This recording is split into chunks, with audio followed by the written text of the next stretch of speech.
কালীঘাটে মমতা বন্দ্যোপাধ্যায়ের বাড়ির সামনে সোমবার সকাল শান্ত, তবে রবিবারে কড়া নিরাপত্তা নিয়ে শুরু হয়েছে রাজনৈতিক জল্পনা। মমতা বন্দ্যোপাধ্যায় তথা তৃণমূলের তরফে অভিযোগ করা হয়েছে তাকে নজরবন্দি করে রাখা হয়েছে বলে।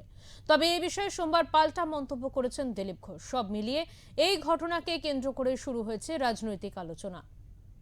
বারুইপুরে নাবালিকা ধর্ষণ কাণ্ডকে কেন্দ্র করে রবিবার রাজ্যের প্রাক্তন মুখ্যমন্ত্রী তথা তৃণমূল কংগ্রেস নেত্রী মমতা বন্দ্যোপাধ্যায় বারুইপুরে যাওয়ার উদ্যোগ নেন বলে দলীয় সূত্রে দাবি করা হয়। তবে বাড়ি থেকে বেরোনোর পর নিরাপত্তাজনিত কারণ দেখিয়ে তাকে যেতে দেওয়া হয়নি বলেও তৃণমূলের পক্ষ থেকে অভিযোগ করা হয়েছে। দলীয় সূত্রের আরো দাবি, ওই ঘটনার পর থেকেই কালীঘাটে মমতা বন্দ্যোপাধ্যায়ের বাড়ির সামনে অতিরিক্ত পুলিশের নিরাপত্তা এবং কেন্দ্রীয় বাহিনীর উপস্থিতি লক্ষ্য করা যায়। বিষয়টি ঘিরে রাজনৈতিক মহলে শুরু হয় জোর আলোচনা। তবে সোমবার সকালে কালীঘাটে তার বাড়ির সামনে চিত্র অনেকটাই স্বাভাবিক হয়। সকাল থেকে এলাকায় বড়সড় পুলিশ মোতায়েন চোখে পড়েনি বলে স্থানীয় সূত্রে জানা গিয়েছে। যদিও বাড়ির সামনে তৃণমূল কংগ্রেসের কয়েকজন কর্মী সমর্থককে উপস্থিত থাকতে দেখা যায়। রবিবারের ঘটনাকে কেন্দ্র করে রাজনৈতিক চাপানোতর অব্যাহত রয়েছে। তৃণমূল কংগ্রেসের অভিযোগ, বিরোধী নেত্রী হিসেবে মমতা বন্দ্যোপাধ্যায়কে বারুইপুরে যেতে বাধা দেওয়া হয়েছে। এমনকি এ বিষয়ে মমতা বন্দ্যোপাধ্যায় উল্লেখ করেছেন যে তাকে নাকি তার বাড়িতে নজরবন্দি করে রাখা হয়েছে। আমি ভেবেছিলাম আমি তাদের পরিবারে একাই যাব এবং গিয়ে তাদের শোক সন্তপ্ত পরিবারের সাথে একটু দেখা করব, তাদের কথা শুনে আসবো।